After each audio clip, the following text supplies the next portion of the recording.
El estudio de cómo funciona el cerebro ayudará a entender cómo somos y a mejorar nuestra conducta social. Carlos Belmonte.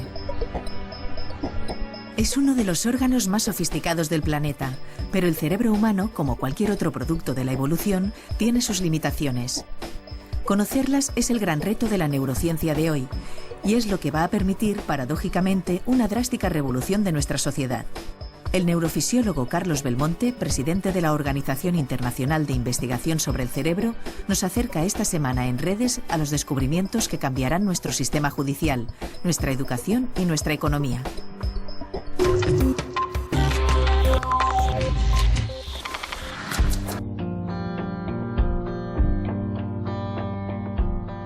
Estamos en la Llotja de Mar. Es la antigua lonja. Durante siglos se vendía pescado aquí y después fue bolsa antes de que nos diera cobijo para hacer nuestra entrevista, Carlos, nuestra reflexión conjunta, no tanto sobre, como hemos hecho tantas veces, sobre el pasado del cerebro y sus patologías y sus tropelías a veces, ¿no? Como para hablar un poco del futuro. Lo que quiero preguntarte, porque eres el gran experto en estas cuestiones, lo que me gustaría es que habláramos un poco, que reflexionáramos sobre el impacto social de la nueva, llamémosla, neurociencia. Yo te he oído mencionar y te he leído que uno de los espacios más afectados va a ser el de la administración de justicia, en el sentido de que estamos aprendiendo determinadas cosas del cerebro que nos llevan a no fiarnos en absoluto del testimonio de un testigo que en un juicio se supone que tiene que hacer, decidir en un sentido o en otro la justicia, ¿no? ¿Qué hay de esto? Yo estoy de acuerdo, creo que el cambio va a ser, casi diría que dramático. Yo creo que la justicia del futuro se tiene que orientar no a castigar al que ha actuado de una determinada manera porque ha actuado de esa manera que se considera mala socialmente, sino a entender cuál es el problema que determina esa conducta en términos biológicos, en términos de funcionamiento cerebral, y saber si es reversible o no. Si se puede arreglar, se arregla. Si tenemos las herramientas para modificarla, pues se arregla. Y si no, pues habrá que aislarlos, pero no nos venguemos de ellos. En los Estados Unidos se estima que cada año se condenan a 4.250 personas por error en la identificación de los testigos. No es mala fe. Los testigos son sinceros, pero su cerebro se ha contaminado con semillas de pensamientos ajenos. Debido al estrés del ataque, la víctima puede presentar problemas para recordar lo que ha pasado y además el cerebro tiende a rellenar huecos de los que no tiene información con razonamientos posibles. Nuestra memoria también puede verse influenciada por las sugerencias y las preguntas guiadas de los interrogatorios, asumiendo hechos no ocurridos como ciertos. Algo que ya demostró la investigadora Elizabeth Loftus con un famoso experimento. Con información aportada por familiares, se mostró por escrito a los participantes 3 sucesos que habían tenido lugar en su vida, junto a otro que nunca les había sucedido: perderse en un centro comercial cuando tenían 5 años. Cuando se les preguntó, el 29% de las personas dijeron que recordaban total o parcialmente el incidente en el centro comercial, e incluso un 25% del total lo seguían recordando en entrevistas posteriores. El incidente se había quedado grabado en su mente. Bajo las circunstancias correctas es fácil deslizar recuerdos en las personas, que luego adornarán con detalles nuevos. No debe asombrarnos porque, en realidad, ¿quién no ha manipulado alguna vez a alguien cercano dejando que la idea introducida la hagan suya o haciéndoles dudar de su veracidad? He visto hace poco una cifra que me ha alarmado. Un 30% de los internos en cárceles, en las prisiones en Estados Unidos, resulta que son psicópatas, en el sentido de que tienen alguna alteración en la órbita frontal, ¿no? Sí. ¿Es cierto eso? Absolutamente, ese es el problema y probablemente estamos afinando poco.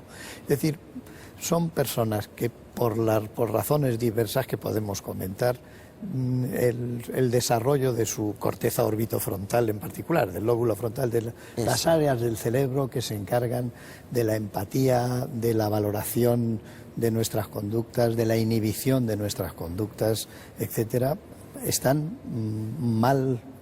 Los circuitos mal gestionadas, no funcionan adecuadamente o simplemente ha habido daños o se han organizado de una manera que socialmente es inaceptable. Entonces, esas personas van a tener una conducta patológica, pero claro, yo creo que es importante ser capaces de distinguir eso, de ver que determinadas conductas son casi imposibles de controlar porque es el mismo cerebro que funciona mal el que tiene que controlar eso, y lo que falla son esos sistemas. Mi pregunta sobre esto es la de saber si existe una tabla de salvación, ¿no?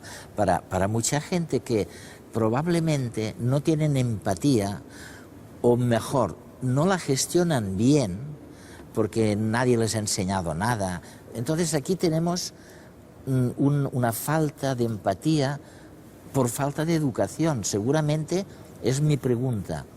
¿Cabe educar a alguien en los temas de empatía y de otras emociones? Yo creo, el cerebro es muy plástico, afortunadamente, es decir, tiene mucha capacidad de aprendizaje. Los periodos infantiles son críticos en ese desarrollo, porque al final estamos hablando de formación de circuitos y conexiones que, por supuesto, tienen una plasticidad a lo largo de la vida, pero limitada en el desarrollo. Y sobre todo ya cuando cruza uno la frontera de los 22, 23 años, que es cuando se producen ya el recorte final de las conexiones sinápticas en el cerebro, a partir de ahí circuitos con una base emocional profunda y que son muy primarios en nuestro desarrollo del cerebro y por tanto son muy dependientes genéticamente, es decir, están muy preimpresos. Me estás diciendo que a los 25 años, más o menos, termina la fabricación de este... Hombre, tanto como terminar, no, pero en gran medida los grandes sí. Trazos pero en fin... Bueno, esto es importantísimo, ¿eh? Bueno, lo que pasa es que tampoco hay, como todo, no hay que ser muy drástico. Por ejemplo, una de las cosas que se ha visto es que en esa interpretación de las caras, de la empatía, aumenta con la edad. O sea que a medida que uno se va haciendo mayor lo hace mejor. ¿Ves? O sea que se está aprendiendo durante periodos mucho más tardíos de la vida. La edad a la que me refiero, que es la de la adolescencia, es que es un momento muy crítico realmente en la conformación de lo que va a ser la estructura de la corteza orbitofrontal en sentido amplio, cercana a los grandes valores de cómo se organiza. Entonces, por eso la adolescencia es un periodo tan crítico, es una crisis, ¿no? Efectivamente. ¿No? El 90% de los asesinos en serie son psicópatas, casos extremos de una especie de egoísmo y narcisismo tal en el que mentir, manipular o cometer delitos es asumido como lícito, por lo que no sienten remordimiento ni culpa. Los psicópatas tienen dañada la corteza orbitofrontal y no saben evaluar la expresión facial de las emociones, lo que podría explicar la incapacidad para reconocer y reaccionar a la angustia del otro y así frenar sus impulsos agresivos, dado que no muestran empatía.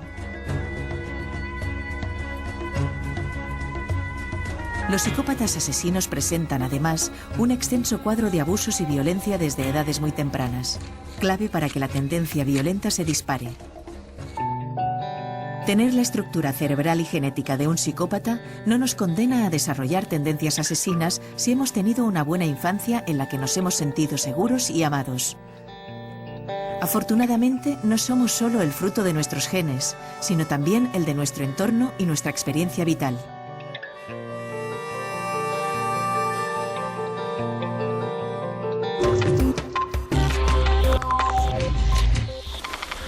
Una de las primeras cosas que me he dado cuenta al reflexionar sobre el futuro del cerebro, nuestro cerebro, es que el consumo de analgésicos de los ciudadanos aumenta a una tasa inverosímil, corrígeme si estoy equivocado, del 20% anual. O sea que si esto es cierto, resulta que, bueno, el dolor de cabeza, en este caso, de lo que sea, se ha convertido realmente en un problema social, en algo que debiéramos pararnos y pensar un poco qué hacemos con el dolor de la gente.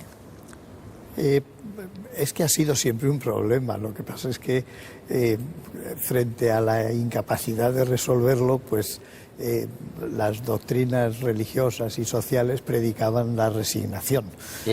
Y ahora yo creo que la ciencia lo que dice es que el dolor es básicamente innecesario una vez ha cubierto su objetivo principal, que es avisar de que hay algún problema, que hay una lesión, que hay un daño. Pero una vez se sabe eso, el dolor hay que eliminarlo. Simplemente la actitud científica hoy día es eliminemos el dolor siempre que sea posible. Lo que pasa es que lo padece un 15% de la población. Es decir, Oye, o sea, vamos a ver, Carlos, cuando me duele una muela, lo primero, supongo, es que la supuesta inflamación en la muela es transmitida como una señal de alarma al cerebro y dice, Eduardo, atención, tienes un dolor, haz algo, ¿no? Y lo que tú me estás diciendo es que antes lo que decíamos es, lo siento, resígnate, no lo toques, hasta es bueno para la otra vida. Y ahora, en cambio, podemos combatir este dolor y debemos combatirlo. ¿Cómo? Bien, efectivamente, podemos y debemos, porque tú lo has dicho, una vez se ha cubierto ese objetivo de alarma, el dolor sostenido, el dolor crónico, acaba convirtiéndose en un problema per se. Es decir, llega un momento en que la causa original deja de tener importancia y el problema es el dolor. Y hoy día el dolor más grave es lo que se llama el dolor neuropático, que es el dolor que se deriva de un mal funcionamiento del sistema de dolor en el sistema nervioso. Ah, sí, ¿eh? Entonces, eso es el gravísimo problema, el peor resuelto de los temas de dolor, porque es verdad que hoy día tratamos de manera satisfactoria un gran número de dolores. Tú has dicho, te duele la muela, Eduardo, pero te tomas una aspirina o un analgésico inmediatamente.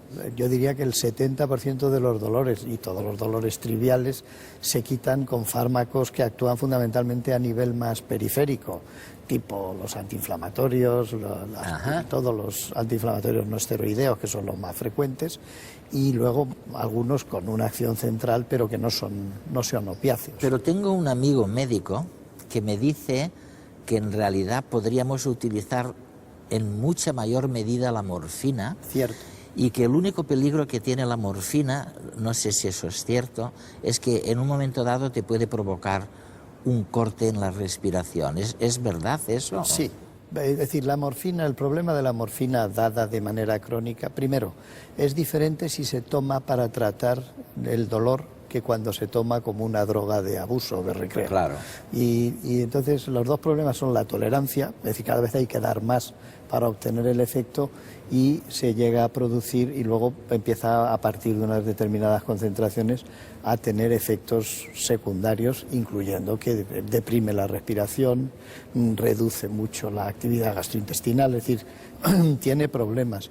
Pero por razones casi más culturales que médicas, los médicos hemos tenido una cierta resistencia a utilizar la morfina y la OMS ha advertido de la falta de uso de morfina en dolores, sobre todo dolores terminales, dolores crónicos muy intensos, dolores cancerosos, que no se está dando ni en las concentraciones ni en las dosis adecuadas, ni con la rapidez adecuada.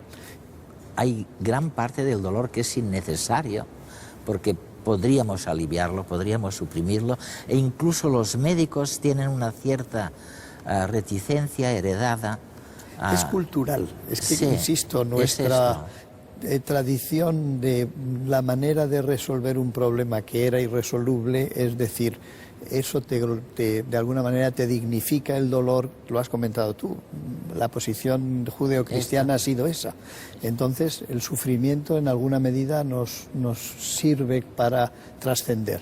Desde un punto de vista científico no estamos en absoluto de acuerdo con esa aproximación, vamos, no. Y una cosa que también me fascina y que hace todo esto posible es ver que frente a incitaciones o móviles externos, la gente reacciona igual o de forma muy parecida. O sea que es muy curioso constatar la similitud en el cerebro de la gente, a pesar de lo distintos que suelen ser. Claro, porque es que en muchas de nuestras respuestas, sobre todo esas que todo el mundo responde igual, es que al final, si uno lo analiza, estamos respondiendo a las presiones evolutivas, es decir, somos animales que están respondiendo a las dos grandes direcciones de supervivencia y reproducción, que es lo que guía al final a todas las especies. Entonces, en determinadas situaciones, cuanto más se acercan a eso, más homogéneas son las respuestas y además más resonancia hay entre los miembros del grupo, ¿no? Porque se están manejando los mismos elementos y cuanto más primarios evolutivos son, claro, y cuanto más primarios, más elemental es la reacción. Frente a la amenaza, el peligro, el miedo, todas esas sensaciones o emociones muy primarias dan lugar a respuestas bastante estereotipadas dentro de todo. Ni las mentes que se suponen mejor entrenadas para confrontar el miedo son inmunes a la reacción inconsciente e instintiva del cerebro, básica para asegurar la supervivencia humana y previa a cualquier comportamiento consciente y aprendido. El policía y entrenador David Berengueras, quien también está preparando su tesis en neurología, nos explica que frente a una agresión sorpresiva, lo primero que un policía hace es asustarse e instintivamente echarse atrás, como haría cualquier persona normal. Las primeras reacciones, si hablamos de agresiones sorpresivas, son reacciones instintivas del ser humano. Esas serían las primeras reacciones. Lo único es que después, a medida que va pasando la agresión, va aflorando o va despertando la faceta profesional del policía. ¿Qué pasa? Justo antes de que aparezca el profesional, el circuito cerebral del miedo, con sede en la amígdala, nos prepara para luchar o escapar, y se disparan una serie de reacciones neurológicas y fisiológicas que, aunque naturales, pueden poner en peligro tanto a la policía como a terceros.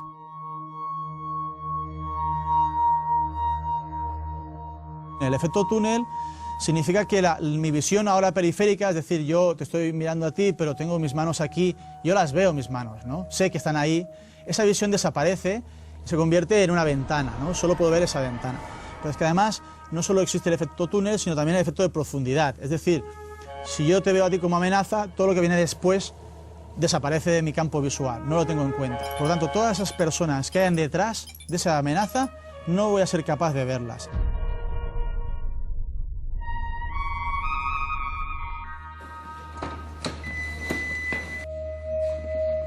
Conductor, baje el vehículo y venga hacia aquí, con las manos donde las pueda ver. Venga hacia aquí. Hacia aquí las manos, que las vea. Venga hacia aquí, caballero. Venga, las manos las pueda ver. Venga, que lleve el bolsito. ¡Ven aquí! ¡Ven aquí! Pero los movimientos que ejecutan los policías alrededor del agresor poco tienen que ver con los que aprendieron en la academia, ya que se ven condicionados por los de este, al que siguen en todo momento. Hemos visto cómo uno de los dos policías se ha dado cuenta de que en el interior había otra persona que esgrimía un arma de fuego. En este caso hemos visto, por ejemplo, que el policía se ha ido de un lado a otro y que ha cruzado con su arma de fuego toda la parte posterior de su compañero. El movimiento que hace el policía está condicionado al movimiento que hace, en este caso, el sujeto. Pero seguramente si entráramos dentro de su cabeza, le preguntáramos cómo es que está haciendo eso, nos diría que él no ve nada, sino él ve una columna o para él no es importante, lo importante es lo que está sucediendo con el otro individuo. Por lo tanto, todo lo otro pierde todo sentido y pierde importancia. Ahora su supervivencia depende de lo que haga con ese sujeto. Por lo tanto, eso pasa a un segundo término. Pero claro, a nivel visual, cuando tú lo ves, te choca, ¿no? Dices, hombre, eso no podría pasar, ¿no? Debería de dejar de apuntar y seguir el proceso. Y en el caso de tener que disparar, la mayoría lo hace hacia abajo, como si la posición de la pistola entre los ojos del policía y el delincuente para apuntar les entorpeciera la visión, haciéndoles perder la concentración sobre el agresor, al que no desean perder de vista. Al tener los dos brazos estirados y el arma sujetada en la mano, provoca que los dos pies estén clavados en el suelo como un raíl, pero con el problema de que el centro de gravedad se desplaza y en muchos casos, cuando pasa eso, el policía cae al suelo, ¿no? Son instantes vitales tanto para el policía como para la posible víctima, que están a merced de la actividad automática del cerebro. Algo que habría que contemplar al evaluar judicialmente algunos supuestos errores en la actuación policial, disparos accidentales a compañeros o transeúntes, o en el caso de suicidios pasivos, frecuentes en los Estados Unidos, en los que el supuesto agresor puede que no esgrima más que un teléfono móvil, imposible de percibir en ese estado. Tal vez lo más curioso sea que, tras estos experimentos, los policías son los primeros sorprendidos cuando se ven reaccionar en los vídeos, ya que, como todos los demás, no son conscientes de muchas de las formas en que nos la juega el cerebro. Muy bien, o sea, hemos visto que el inconsciente se las trae, que tiene una fuerza, vamos, que puede protagonizar procesos cognitivos de una complejidad que ni habíamos soñado, ¿no? Y eso da cauce al neuromarketing y a la neuroeconomía y todo lo que quieras. Déjame preguntarte otra cosa. ¿Qué o cuáles son las conexiones entre o las interacciones entre el cerebro y las máquinas? Es un nuevo campo, uno de los grandes caminos que se le abren a la neurociencia, desde muchos puntos de vista. Entender el cerebro implica encontrar los circuitos que sustentan nuestros procesos más complejos, cognitivos, emocionales, sensitivos, de todo tipo. Y para poder entender cómo 100.000 millones de neuronas que se conectan entre sí casi 1000 veces unas con otras están interaccionando en niveles de milisegundos, solo se puede comprender en términos cuantitativos utilizando ordenadores. Es decir, hay que pensar que el futuro probablemente de la investigación del cerebro, a medida que vayamos profundizando en identificar los circuitos y en ver cómo funcionan sus diferentes elementos, la manera de modelizarlos va a tener que ser a través de máquinas, de ordenadores. Prótesis. Bueno, registrando actividad dentro del cerebro, eso por una parte. Pero luego hay otra parte que es absolutamente fundamental, y es que en última instancia el cerebro es una máquina que funciona con impulsos eléctricos que se pueden registrar y es posible conectarlos con una máquina exterior. Y yo personalmente creo que la interacción entre el cerebro manejando máquinas, es decir, sustituyendo o aumentando sus capacidades, conectándose con máquinas que pueden ser desde mecánicas hasta ordenadores, pues tiene unas posibilidades brutales y ya las está empezando a tener. Es decir, se están empezando a hacer, registrando 50 neuronas en la corteza cerebral de un mono, se consigue que maneje un brazo artificial con la misma destreza con la que manejaría su propio brazo. Yo podría un día, dentro de 100 años, saber lo que estás pensando ahora, en este momento. Hombre, a mí soy muy poco partidario de hacer profecías en ciencia, sí, porque uno se equivoca, pero sí, en principio, considerando que estar pensando lo que para mí quiere decir es que una serie de circuitos en mi cerebro están funcionando, si tenemos la capacidad de registrar esa actividad y procesarla por un sistema coherente como sería un ordenador, por supuesto que se podría, digamos, hacer el equivalente a lo que es mi pensamiento. porque luego ya la experiencia subjetiva pues es algo que, Claro. que es imposible de transmitir, pero si yo consigo reproducir en una máquina exactamente lo mismo y las respuestas son las mismas, pues es el nivel de análisis al que puede llegar la ciencia en esto y en otras tantas cosas. Estaba pensando qué sería de los políticos y de la política si hubiera esta facilidad de... Bueno, ya sabes que uno de los grandes temas, hablabas antes de la justicia y de la influencia de la justicia, es la utilización de recursos Sí. mecánicos o para ver si un sujeto miente o no miente. Y es un tema que está muy candente, ¿no? Ha habido algunos registros utilizando imagen cerebral en los que se puede detectar que una persona miente, fundamentalmente presentándole, viendo que cuando se le presentan detalles de una situación que solo él puede conocer, pues se iluminan las determinadas áreas cerebrales, lo cual quiere decir, puede saber que eso lo sabía, aunque él niegue que lo sabía. Por ejemplo, hay una gran discusión en hasta dónde se puede llegar con el uso de ese tipo de técnicas. Evidentemente, hoy día no podemos darles una fiabilidad del 100%.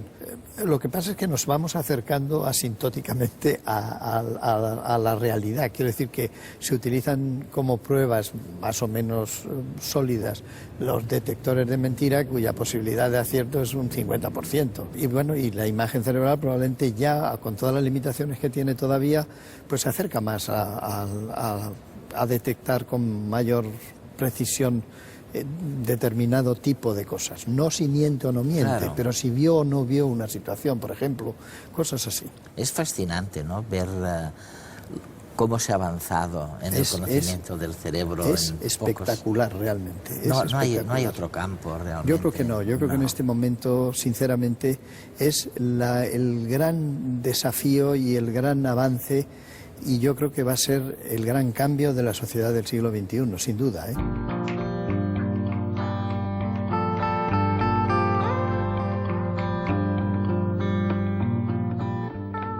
Lo más sencillo es empeorar el cerebro y muy difícil mejorarlo. Carlos Belmonte.